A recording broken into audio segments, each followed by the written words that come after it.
Lei è Tamara.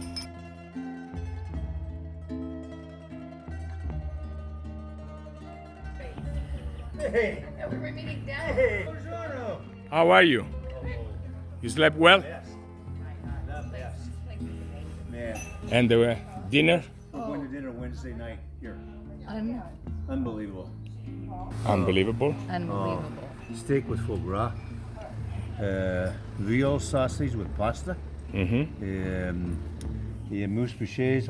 I put the map down this way because it's oriented correctly. So this is south, and this is north. This is west, and of course this is east. And here's Alba, our main town here in the area. We call it the capital of the Langhe. And what I love to do is to give you a little bit broader view of where you are.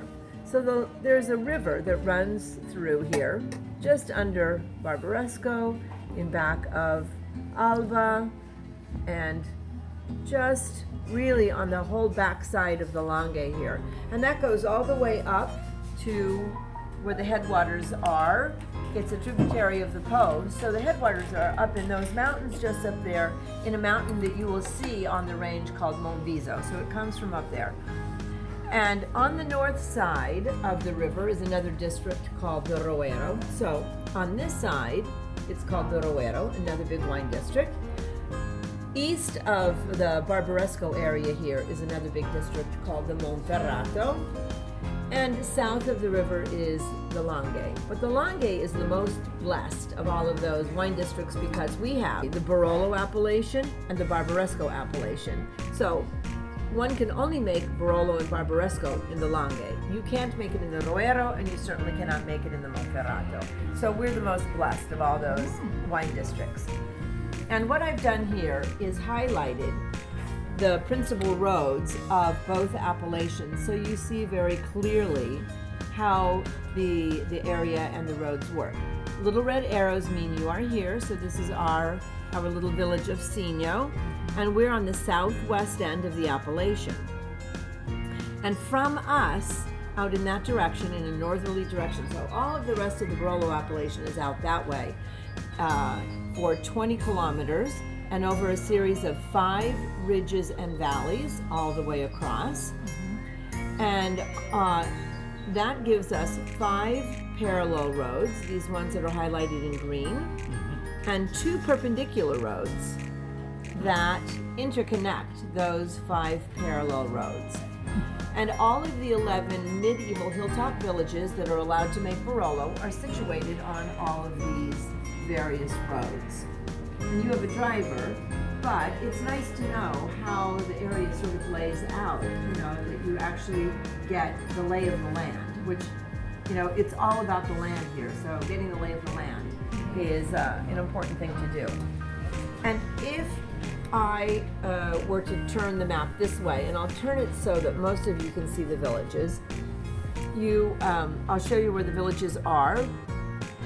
And getting the lay of the land really means getting familiar with the villages, because the wine from each village is quite different. It's quite different from one side of the appellation to the other.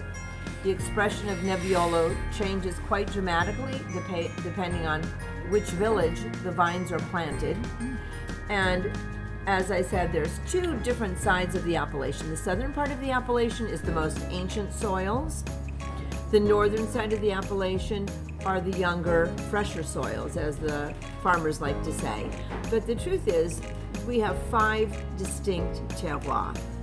There's Signo, we're on the first parallel road. And on the second parallel road, we have the village of Serralunga. So it's just up to that next ridge. And as you were driving up the road here, you saw a ridge line to your right. We did. You're looking at this road, because the road follows the ridge line all the way down. And Serralunga is absolutely iconic.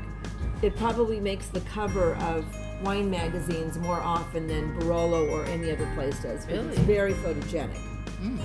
And the third parallel road that runs right through the very heart of the appellation has the village of Castiglione Folletto.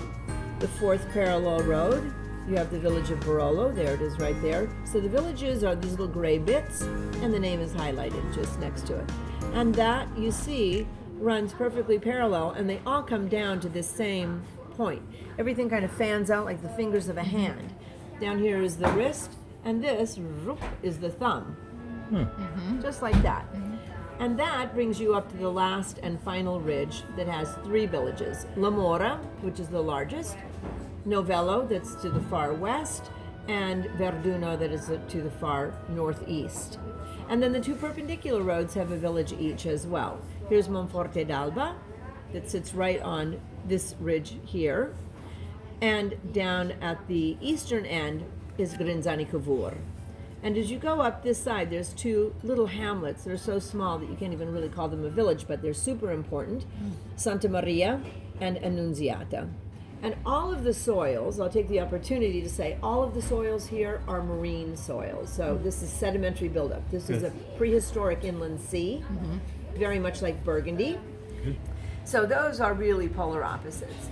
And then up here on the west end of the appellation is Monforte. And Monforte is quite different as well because it has a huge iron deposit up there that doesn't exist anywhere else in the appellation. And then the 4th terroir is Barolo, that has some of its vineyards, because each village, it's not just the village, all their surrounding vineyards, are very important. A lot of the Grand Cru vineyards, in fact, each village has between 11 and 16 Grand Cru vineyards. So part of Barolo's vineyards are up in the Monforte soil, but some of them are in the La Mora soil. So if you were to draw sort of a big elliptical like that, depending on where the vines are planted, knowing that it says Barolo isn't really quite enough. So Barolo really sort of follows that because they've got vineyards in both the Monforte and the La Mora soils. And then here, the last one is Castiglione Folletto, and as you see, they are really right in the very heart of the appellation. Castiglione Folletto makes the most balanced Barolos. You pick the wines, and then you find the producer that make those. So it's really fun to find out which soils and which terroir you prefer, or you prefer for what occasion. Tomorrow we have Gaia.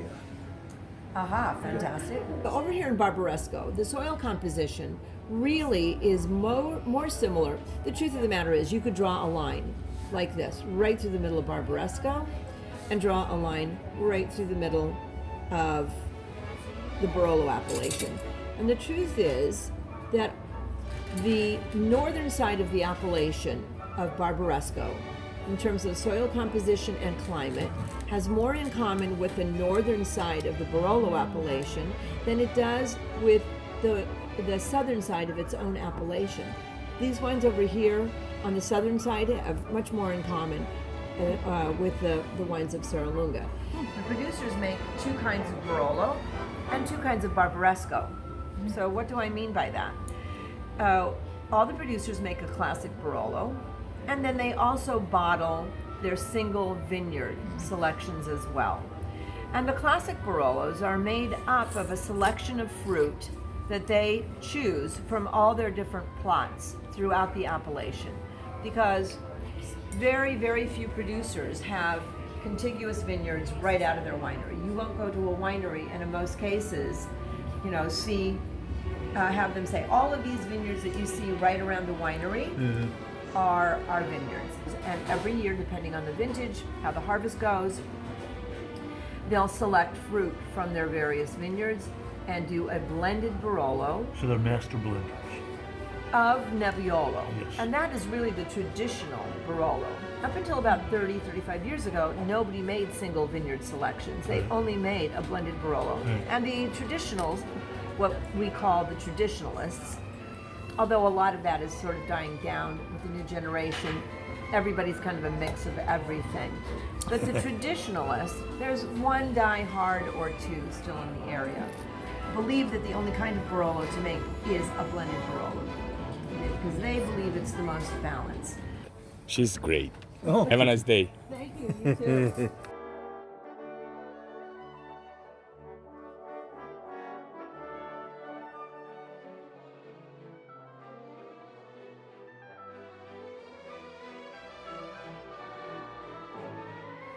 always gets better. The beef or grappa from Barolo of Novello.